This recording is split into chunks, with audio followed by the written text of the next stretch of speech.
Hello, this is Faith Thomas from the Indiana Institute on Disability and Community. And thank you, Southeast Cadre, for inviting my friend and colleague, Joni Schmalzried, to present information to you all today on authentic assessment. And Joni, this was a request from Missy Jones. She had heard you speak at the Cadre Capacity Building Institute last year and said it was fabulous and she had thought a lot about it. So that's why they really wanted you to come and present to them. So for those of you who have not met Joni before, Joni is one of my colleagues at the Indiana Secondary Transition Resource Center. She has many years of experience in education. She has been a classroom teacher, working with a variety of students. She has also been a special education director in Northern Indiana. Currently, she works with us, and because she is also a workaholic, she also is a professor at Huntington University in Huntington, Indiana. So just a little bit about how this webinar is going to be processed today. You all do not have microphones turned on. It will just be Joni once she begins presenting. If you have any questions, if you would type those in the chat below, we are going to record those. Joni will try to answer them today. If not, we will record those questions and get responses out to this group later. So without further ado, Joni, it's all yours. Thank you, and thanks everybody for coming back a couple weeks later. I really apologize for 2 weeks ago, and it will be a long time before I ever eat at Kentucky Fried Chicken again. So I apologize, but I had some pretty awful food poisoning. But we're here today, and I thank you for being here. And Missy, thanks for requesting this session, and hopefully it will be what you need. Please remember that this is for you, so type questions if you have them so I can try to get to them. If not, I'll answer them later. My goal is just to provide you some additional resources because I've been blessed with some time the last couple years to create a few things that hopefully will help you along your quest of finding more authentic assessment. So, Faith, we're going to go through the presentation. Faith will also be showing some of the handouts. They're also listed up in the left-hand corner for you. So if you did not have a chance to download them, we will try to pull some of them up so you can look at them, but we definitely want to make sure that you kind of can see the gist of what we're talking about. This session sort of came about when I was working the last couple years with teachers in secondary settings, and we had all those great, rich conversations about gathering data, using data, making it go in a cycle. And then what happens is your feet get to the fire when you're out there and there is no more time. So tried to take some of their ideas and thoughts and put them together. Since we started Transition, which is in 1990, and I know there are a few of us that remember that well, we have grown so immensely in our understanding of assessments, what they can look like, what they can encompass, and how we can use them. And the good thing is that now we're kind of asking questions that are much deeper than what survey can I hand this student in? How can I get 3 to cover this? So we're really digging deep now and looking at best practices. And to continue to do that, we need to locate what is authentically, naturally happening in our buildings and in our programs. How can we gather and use that data and that information? And then more importantly, how do we further connect that, that growth of understanding of our kids? So what do we know about them and what do we still need to know about them? And then how are we going to get that information to move them forward in their agenda to meet their post-secondary goals? That's kind of what today's about. I've always thought transition is very cyclical because I'm terrible at putting symbols in my circles, not quite a circle, but you get the gist of what I meant. So I'm going to look at it in two ways, and we're going to talk about it in two ways and then look at what that might look like for you in the classroom. You can start any place on the transition cycle, really. You can start back at present levels. You can start at the end at transition activities and services.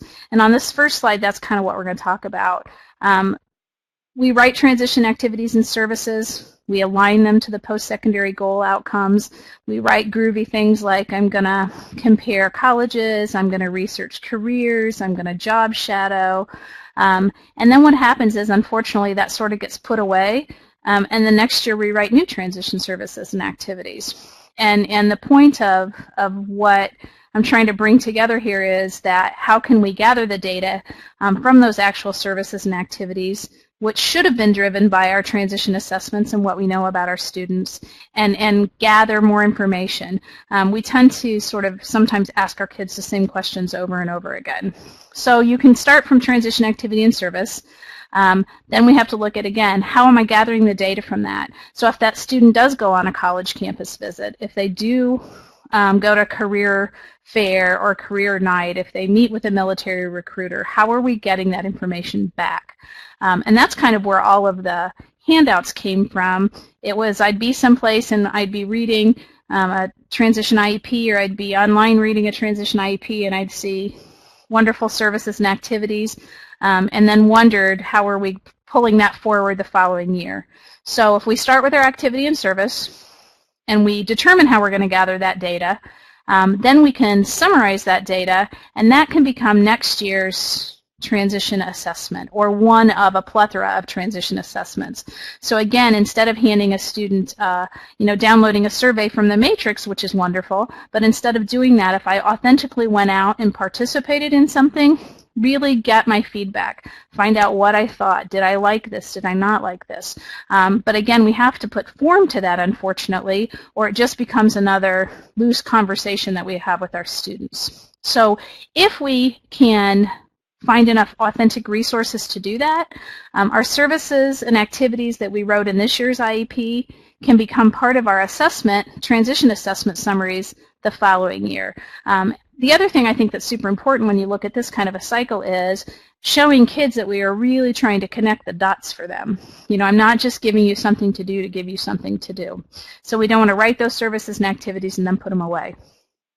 So we've written the service and activity, we've figured out a format to gather data, we've summarized what we found out from that service and activity, and what that does is that then helps us see, okay, what's next? So it's the what do I know and what do I need to know? So what happens then the following year is what I've learned from all of those assessment summaries become my new services and activities.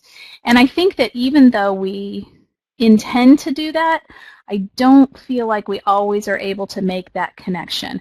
It's kind of like when we don't review the annual goals that we wrote last year. We're in essence just preparing something and putting it away. So this is kind of all about taking that, making it meaningful and intentional.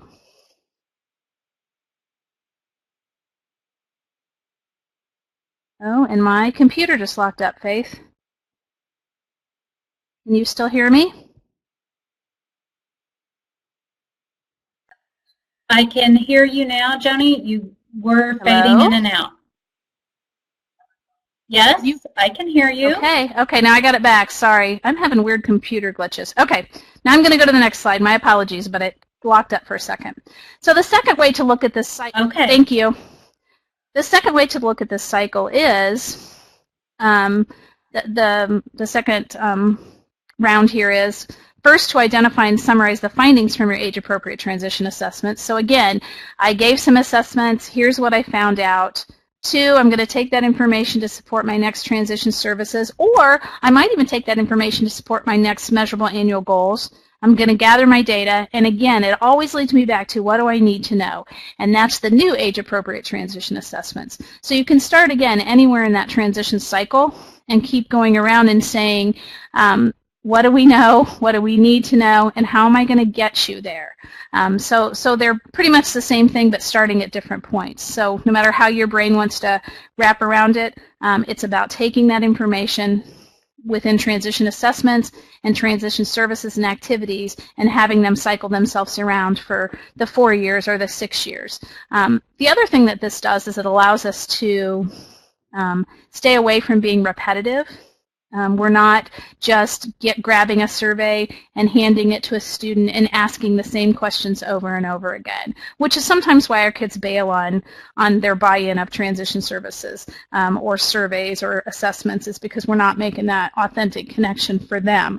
And I think that's the bottom line too, is that the connection is not really about us. It's about what we know about them and what we need to know about them.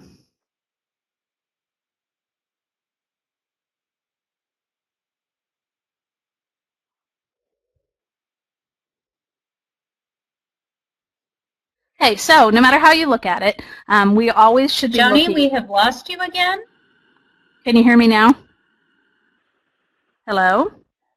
Joni? Can you hear me? You are coming in and out. Can you hear me? You are fading. Yes, you're fading in and out. Not very well. Okay, some other people can hear me without fading. Now I can't hear you at all. Everyone else, can you hear me? Yes. Faith, you cannot hear me, but everyone else can. Okay. I don't need to hear you. Okay, I'm going to keep going, and I will type to Faith when she needs to pull something up. I love technology. So again, when we're looking at this, it's always about looking at our students' strengths, interests, preferences, how we're going to determine what we still need to know about them, and then creating that plan to gather next year's information. So to do that, and this is kind of the best practice thing, it's about more than just that survey. We have provided, I believe, along with your help, lots of assessments through the matrix, through the resource guide. So I don't think there's any problem with us finding forms and formats to assess our kids. But what we also know is that there are so many things going on in general education that we want to make sure that we're getting that information. So more than just a survey, we have to look at what's going on in general ed. We have to look at what's going on in outside programs. And also, if there are any life skills teachers listening in, or intense intervention teachers, looking at, again, the data, the rich data sources that you have within your special ed services and your programs. So, authentic data resources. One of the things that has kind of become my mantra this year is learning to ask the right questions of our gen ed folks. I was a secondary resource teacher for many years at a couple of large high schools, and I know that for the sake of 40 kids on your caseload, that we would send the summary out and ask teachers for information before we had an ACR, and then we would kind of integrate that into the IEP. And what happens is we sort of ask the same information over and over again, or we get on a data system and we look up how many homework assignments you've missed and what your GPA is and what your test scores are. But sometimes I think it's about asking different questions of our gen ed teachers. So asking, again, authentically, what's happening in their classroom? What are the activities that you're doing? How are students participating in those? What kind of things are you completing that we can use? And I know, if you come from a big high school, I know you're going to say, oh, that's crazy. But I know big high schools that are figuring out a way to sort of learn to make it work. If we cannot reinvent the wheel, we need to be doing that. Special ed is so different from when we started 30 years ago. We cannot feasibly gather all the data and information that we need to write a good, solid, best practice IEP for our students without asking everybody for help. So it's not, again, they're not Jerry's kids anymore. They're not my kids anymore. They belong to everybody. So we need to kind of draw on everybody to help with that authentic data collection. So one of the things that I want to share with you is something that I created when I was in a school building that the teachers were not only special ed teachers, but they were secondary content teachers. And they really had a difficult time because their sense to me was, again, I don't see my kids. I have drive-by kids. I don't get to see them. Don't get to do assessments with them. I don't get to share information with other people about it. So this first authentic data resource is more about measurable annual goals and helping find out what our kids are doing in classrooms. Because again, remember, the Transition IEP is one big document all leading towards long-term outcomes. So it's not a transition plan add-on anymore. So everything within our goals, everything within our present levels are all related to our transition services. I'm going to, because Faith was going to do this, and I don't know if she can hear me, I'm going to ask her to pull this up. And if you have it in front of you, if you would get out the integrated co-taught data sheet.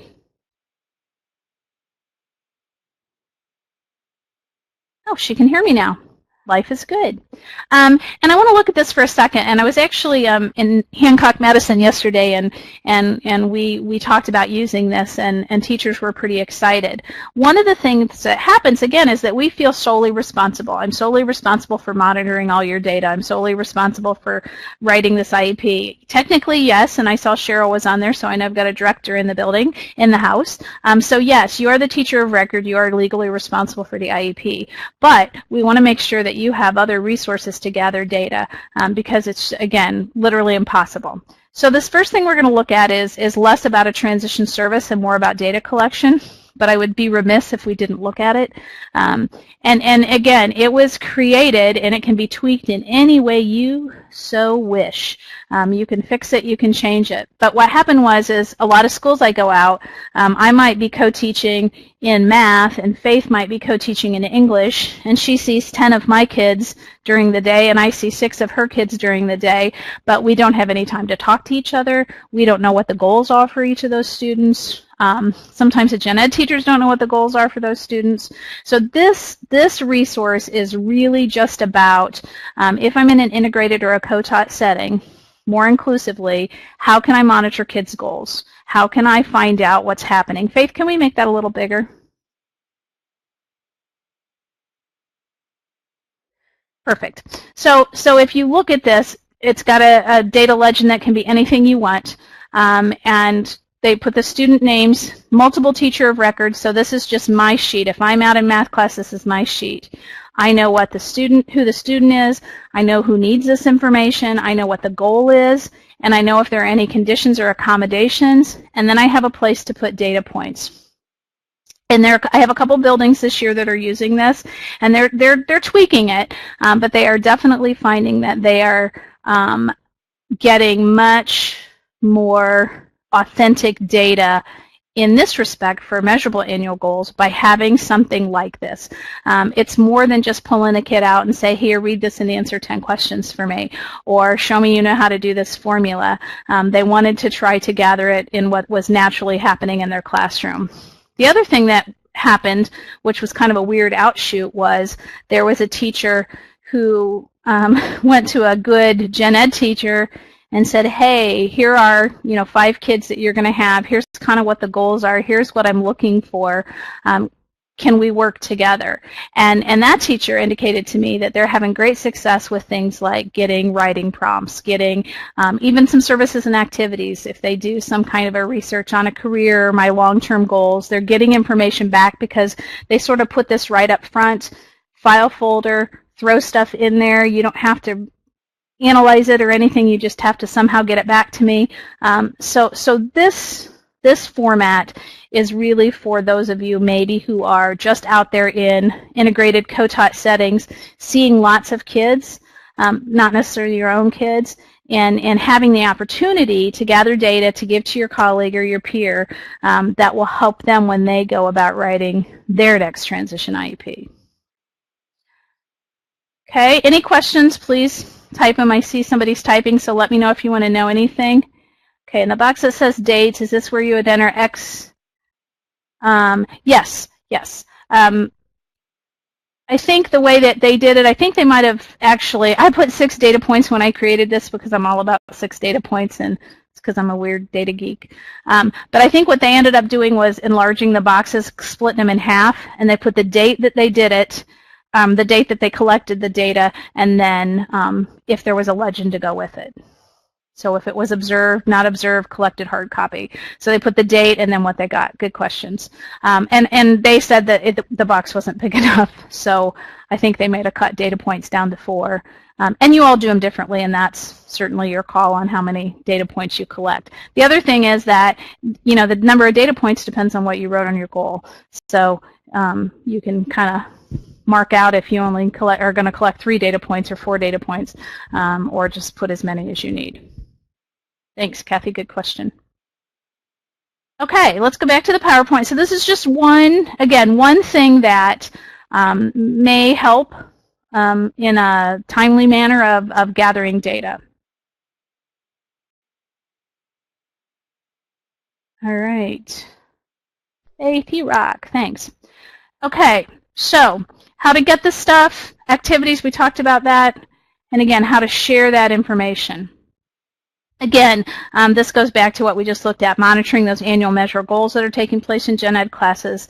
The same thing can be done for determining and monitoring transition services and activities. So a similar type of format, if you know I'm in a career class, if you know you have 8 freshmen in a career class and you've got things written for those 8 freshmen that you, as part of a transition service and activity, the same type of format on gathering that information, letting our teachers know what you need. I can't remember, it might have been you guys, Southeast, or it might have been Southwest, but one of the cadres created the question format for gen ed to say, what are you doing in your gen ed classes that are transition services and activities? Was that you guys? Somebody can give me a yay or a nay on the inbox. If that was you. That was not this cadre, that was the Southwest cadre. And then what I showed you, I had adapted that with another excellent. So again, so if you have not seen that or not done that, it's a great thing on just, again, finding out who's doing what in your school building. So you can grab a hold of those things. I was someplace yesterday, again, I was in Hancock, Madison, and a teacher came up to me and they said, oh, but guidance collects all that information. And I was like, oh, cool, let's go talk to guidance. So again, talking to guidance and getting a copy of surveys and assessments that they may be doing. The other thing is that sort of helps you plan. So when you get to that, you can say, I know that these things are available. Now, not everything available is what's appropriate for each student, but knowing that's available allows you to at least have access to it if it works for that student. Okay, so let's talk a little bit more about some other authentic data resources. And again, it's probably not worth my time talking to you if I'm not leaving you with stuff. So this is where a lot of stuff starts to come in that hopefully you can use. Again, like I told you, as we read transition IEPs, we always look at what kind of services and activities are we seeing. Are they repetitive? Are we making them individualized? And again, how can we collect some data? So the next one I want to look at is career and tech programs. So if you have a CTE center, either a standalone center or a CTE program in your school building, this is another really good one to use. I'm a huge CTE component, so I always worked with our career centers when I was a transition coordinator. And again, I never felt like we got great sets of information back. So here's another one, and basically put it together just thinking about what is it I want a student to be able to do. So, and it's not always about the grade I'm getting. I can sit down at a case conference and hear that the kid's passing or not passing welding. But what I really want to know in terms of transition and moving forward is the student on time for class? You know, do they follow work and the routines? Do they take care of their materials and their work sites? Do they take directions from instructors? Do they handle constructive criticism? Do they get along with their peers? Do they have knowledge to complete the tasks that they have? Are they willing to learn? So this is one I created, again, for if you have kids out in those programs, building trades programs, welding programs, small engines, whatever it might be. This is a great thing to look, because oftentimes, I've got a student right now in our Think College program at the university who is a high school senior and comes over every day. He really wanted to be a welder. And he went to a career center for welding, but nobody had any information on whether or not he had any skill. You know, he had a grade, he couldn't read the textbook, and we had all that stuff, but really digging deep and saying, what's going to help this student be employable? And where I got these work skills from, not even from my own brain, I was sitting here working on these one night, and my husband's a building contractor, And I said, what do you want to know before you would hire somebody? What's going to make them the best employee? So he started listing things off that we all would have thought of. But again, it just sort of gives you a format to get some more consistent feedback. So again, this can be a transition assessment. It can be a service and activity, because a lot of you would put in your service and activity that I'm going to attend the welding program at the local career center. And again, I would attend it, but this allows you to gather information. Then this information from the survey that you get back from the field instructor becomes an assessment next year.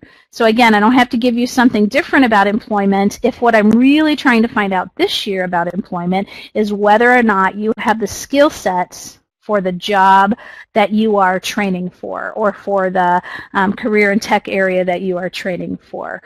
It allows you then to talk about all kinds of goals, activities. So again, if the kid can do everything and they have all kinds of skill, but they can't take direction and they can't handle any criticism, that's a whole different set of goals and objectives for kids. That's a whole new set of information that you can use for your next transition services, but again, for measurable annual goals.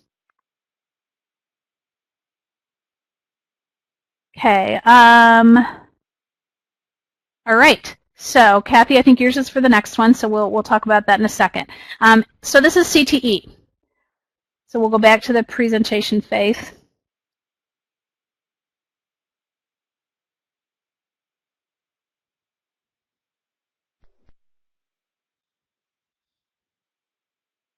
Okay.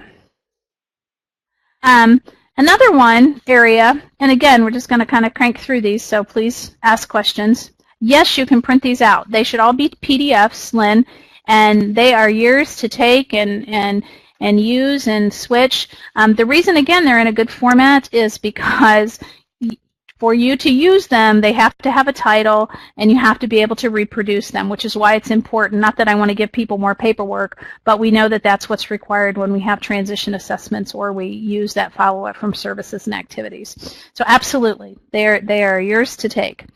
So let's talk a little bit about special education, then authentic information. There is no place more rich in information than a life skills or a functional skills or intense intervention, whatever you happen to call your programs, where kids are doing community-based instruction, in-school job sites, work experiences, and other services and activities.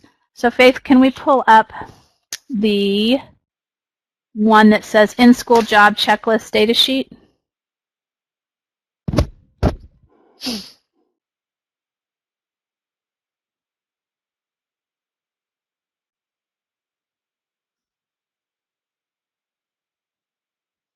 Okay, a lot of you already have something like this if you are a functional skills teacher.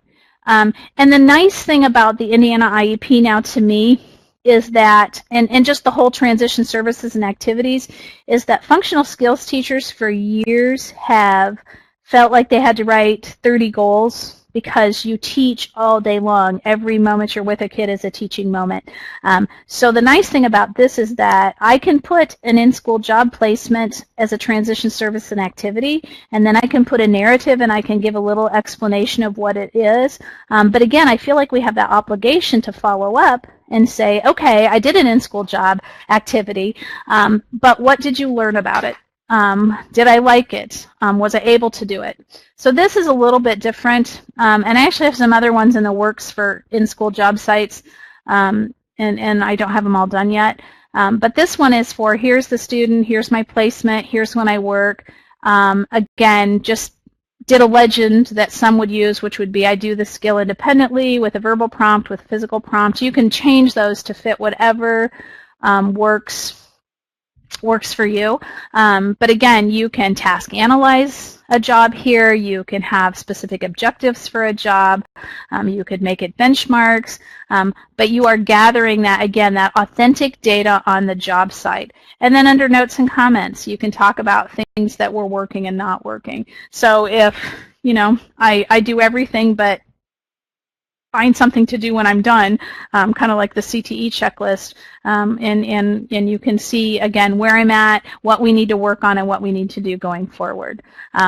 The second set that I'm working on that's not in here yet, but I think we will get to you shortly, is kind of a self-satisfaction survey from students, because the other thing is that I want to make sure that we're honoring what kids are saying after they do services and activities. So if I went someplace or I had a job placement and I said, I hate it, I hate it, I hate it, and next year I look and my job site's at the same place, or I told you I never wanted to work in fast food again and I'm back at McDonald's, or now I went from McDonald's to Burger King, it's again allows us to have right in front of us that knowledge of what kids said and that respect we have for their likes and dislikes. Okay, so that's just an in-school authentic checklist that you can take or tweak, and again, many of you already have those. Don't forget, though, when you are a life skills self-contained teacher or have part-time programs or independent living skill programs, that you are doing so many things. Make sure you're gathering some good data and using that as your assessment. I met a brand new teacher yesterday, and she has a life skills class, and she had the most phenomenal summary of findings I think I've probably almost ever read. It was the most data-rich information, but there was nothing formal for the data. So there wasn't anything saying it came from this source or that source. So make sure that you, again, are creating some kind of formal document that you're gathering that information authentically that you can use on the transition IEP. I feel like I'm clicking along, but we're already a little after 4. All right, so let's talk about other ways to gather authentic data. What are some other resources that we have? And this is all about what we have seen that we use frequently. And it's not that any of them are bad things, they're all good things. But again, I have a feeling that we write the service and activity and then we don't come back and we don't use it for anything. We don't really discuss it. We don't really say, you know, did you get on that college visit?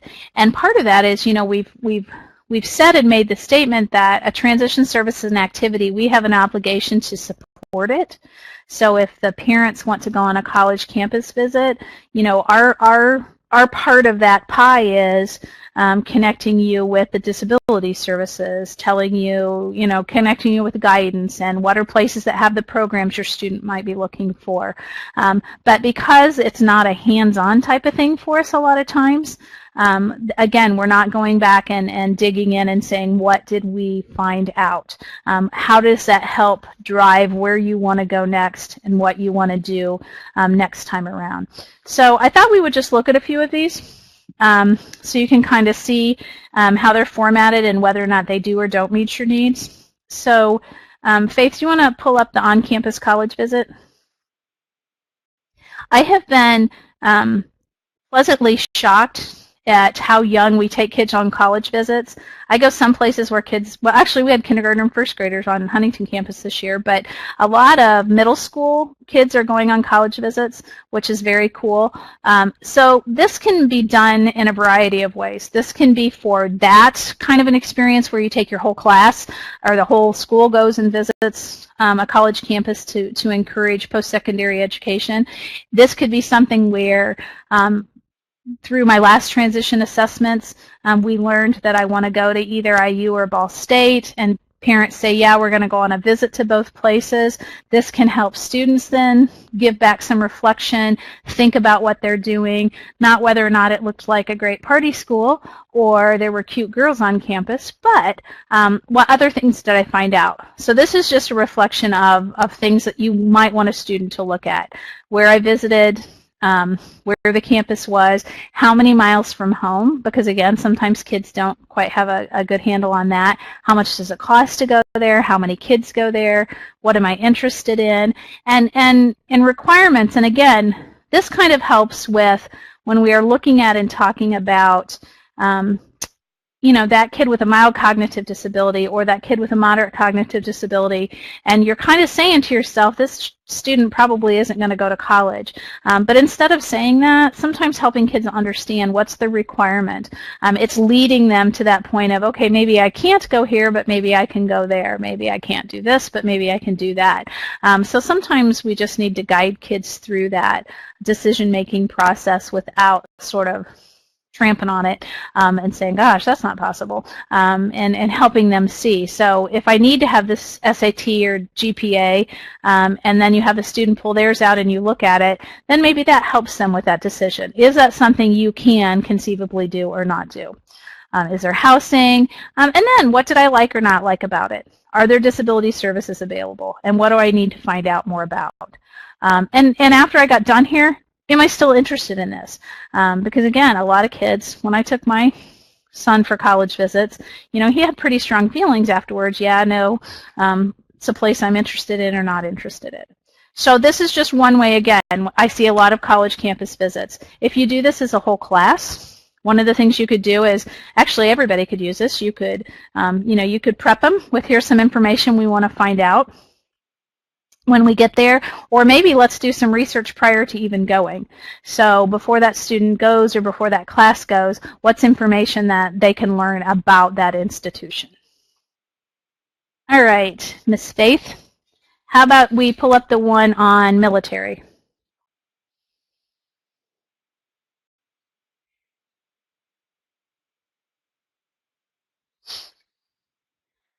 Here's another one, and this one came about because I swear everybody wants to go into the military until they realize what it is. So again, this is what I know about a career in the military. So this is another way, again, an activity in service. If the student is saying, I want to join the Army or I want to join the Marines, that post-secondary goal statement can lead to an activity in service like this, or meeting with a recruiter, and then that can come right back around the next year and become the assessment. So again, these types of forms or these types of follow-up types of authentic data collection are always driven by what that student said in their post-secondary outcome statements. So just this is kind of like the other one. I know what the ASVAB is. I've taken it. I've met with a military recruiter. Concerns I have. Can I do this? What keeps me out of the military? So again, another way, something that we see a lot of is kids that want to go to the military. I hope it's not boring to go through these, but I figured we'd kind of talk about why and what they look like. All right, Faith, you want to pull up post-secondary school comparison while we're talking about that? So again, these would meet the need of when we look at a transition service and activity in post-secondary education and training or employment, less on independent living in this group. Okay, so here's another one when kid says, I want to go to this school or that school. Similar to the other one, but I can compare how far it is, how much it is. So again, if you want to compare Huntington University at $40,000 a year with IPFW at this amount a year, makes a huge difference then when a student is trying to move their agenda forward and what's possible and what's not possible. So that's just if your service would be to do a comparison of schools. Okay. Faith, let's look at the career fair reflection sheet. Probably one of the number one things that we see is that kids are going to career fairs, they're going to college night. That's a transition activity and service that is pretty frequently used.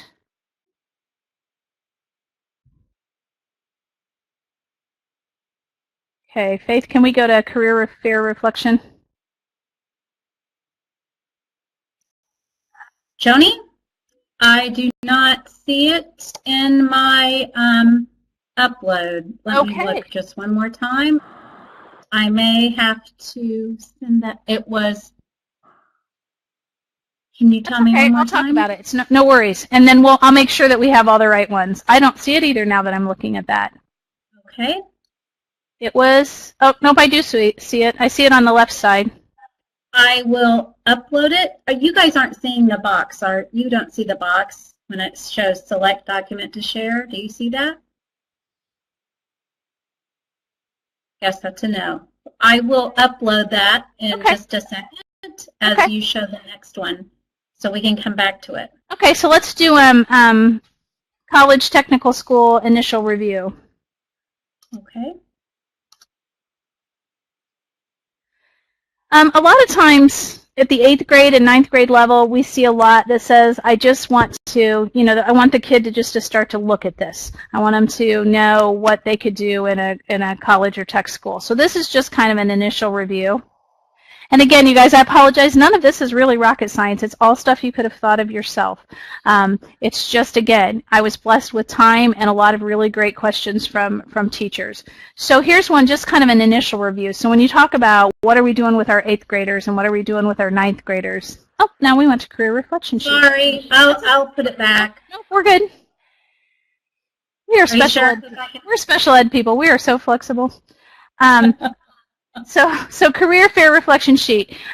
Lots of places have career fairs. We're always asking kids, we're always saying in our services and activities they're going to attend a career fair, but we have no idea what they did there. We have no idea if they learned anything. If it's during the school day, we definitely know that they want to get out of class to go to it. So this is just a very quick, I stopped at this booth, I visited with this person, I picked up materials, and it's something that I want to follow up, whether it's an employer or a school. So it might be for the kid. This is not just for the kid going to college. This is for the kid that, we have local employers and they're talking about what kind of jobs they have in their businesses. So again, just a follow-up to a service and activity that we see a lot of. This would be a great thing. Next year, all I have to do is break it down in my transition assessment summary of findings, and I can say that Jimmy Joe Bob attended the career fair on this date. He completed a reflection sheet, and he indicated that he was really interested in biomet and working, in a production company that, made prosthetics. He also talked to somebody from, Bendix, and he's not real interested in working in a factory where they deal with car parts. So again, it's kind of that whole getting kids to start to process what we are asking them to look at.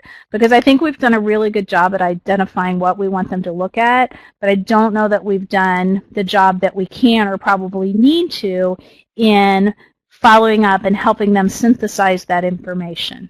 Okay, narrowing down the choices, focusing in. Again, what do we know? What do we need to know to get them to that long-term goal? Okay, so that's the career fair. Let's go back for a second to the college technical school review, if that's okay, hon. Okay, again, this is maybe for kids a little bit younger. And it's some of the same information, but it's about that initial look at. I looked at this school, my whole family went here, or I think I want to go there. And it's less specific, but they have some programs I'm interested in. This is how many students. I got on the website. We do a lot of that. We see a lot of that in transition services and activities that I'm gonna look up on the internet. Again, if you're gonna have a kid look up on the internet, let's give them something to get formed to what they have. Honestly, if it was me or even myself at 16 or 17 and I did the activity at this point and had my conference a couple months later, I'm not sure I'd even remember what my thoughts were. So this, again, another way to capture that information. All right, I think there is maybe one or two more on here we're going to look at.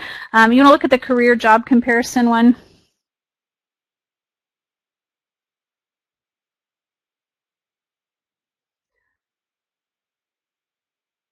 Again, same thing as kind of the school thing, but we'll see lots of services and activities, or you'll see a post-secondary goal and a assessment summary that says, Joni thinks she wants to either be a nurse or work at a pet store. So little disparate jobs, but again, you can say, okay, great. So let's talk about what's the difference in those two things. How much money do you make? How many jobs are there needed? It's like the kid who wants to, swim with it, work with the dolphins in Indiana. It's a little tough to do. So again, helping kids kind of factor out some of that information, focus in on what's available. So this is just a career job comparison sheet. Same types of things, salary, and I purposely put other jobs in this career area close to where I live. Because then if they're not, and it says they're in, along the coast, and the kid says, yeah, but I'm going to live at home for the rest of my life, it helps them say, okay, we better look maybe at another job. We better look at something else. All right? I think we can go back to the PowerPoint, Faith.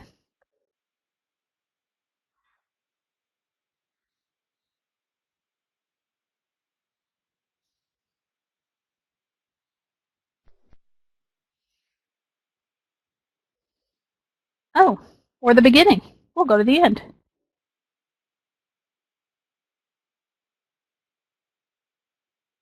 Thanks, you guys, for being such patient listeners. Okay, so again, all these things are just ways to gather authentic data. These are forms separate, but you may find some of the very same things happening in your classrooms. You may have some of the very same things.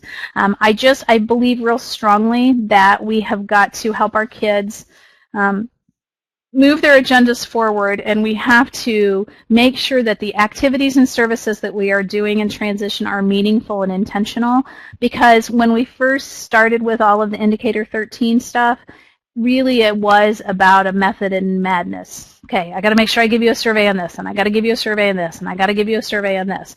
And now I think we can take a breath, because Indiana's done such a great job of understanding the process. I think we can take a breath and say, okay, now how can I give you meaningful transition services and activities, and how can I gather that data and not reinvent the wheel, and next year wrap that around and help it become summary of transition findings of our assessments. Okay, so our services and activities can become our authentic assessments. All right, so again, I really think it's all about building the dream. I think that authentically we want to help our kids take what they know about themselves and what they think they want to do and where they want to live and where they want to work, and we can connect them with some strong activities and services that will help them confirm, narrow down, change paths, whatever they want to do to go forward. And you know what? 45 minutes. That's pretty impressive. I know I talk fast. Are there some questions that you have that we need to answer?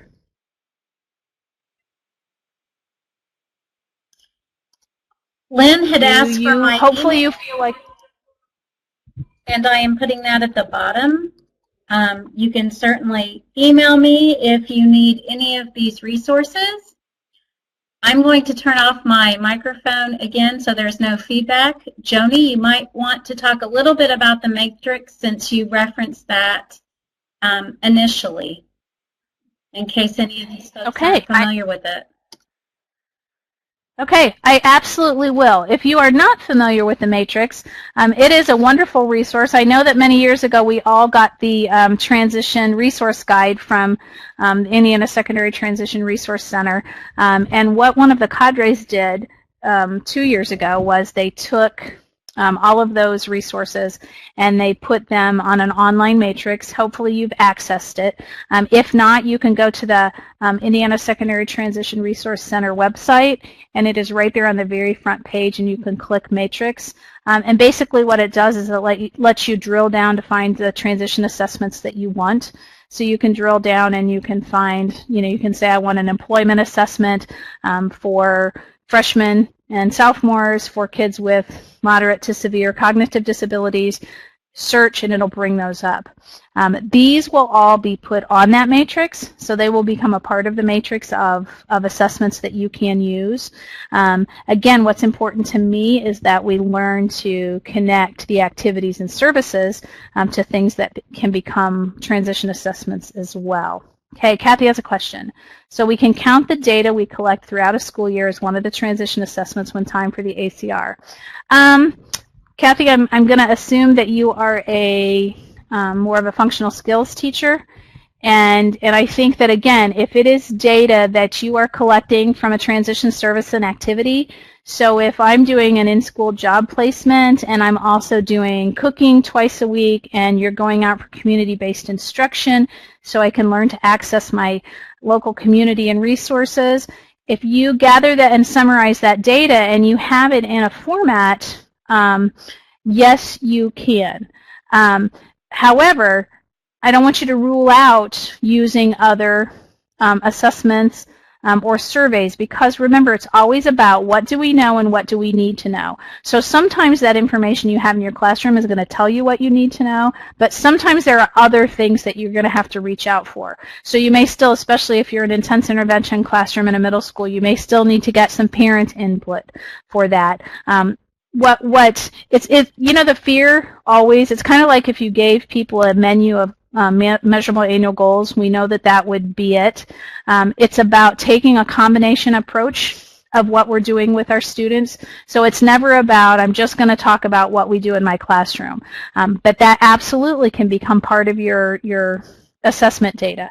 But hopefully it's not your only assessment data. Does that make sense? Don't want you to throw away the transition matrix or quit finding some of those outside resources. We want to make it as rich of information as we can. Great question, though.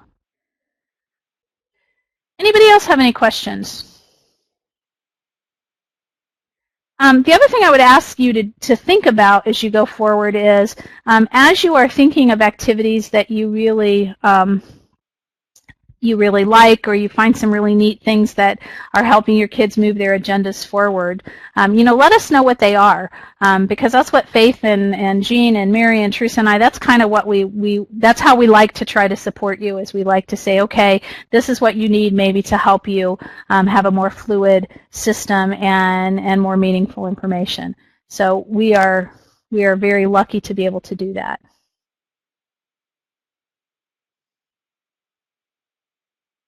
Any other questions? If not, I appreciate you staying after school to listen and being flexible to change the date. Yes. Thank you, Joni. It was great to listen to this, and no matter how many times I hear this information, I always pick up something new. So thank you so much for your willingness to do this training with the Southeast Cadre. Absolutely. It was a lot of fun, and thanks, you guys. Hopefully we can do more of this stuff. That way you can just stay, and whoever was having beer cheese, I don't know what that was, but early on, you who were having snacks. Thanks a bunch. Okay, thank you, Joni. And everyone, have a good night. And feel free to email me if you are having difficulty downloading any of the files, or if we reference something that you would like to have a link for. For example, I am going to send Kathy the link for the webinar that Dr. Jim Martin did from the Zero Center from the University of Oklahoma on functional assessments for students with severe and multiple disabilities. So thank you all very much. Have a good evening. Yep, have a good rest of the week. Bye-bye.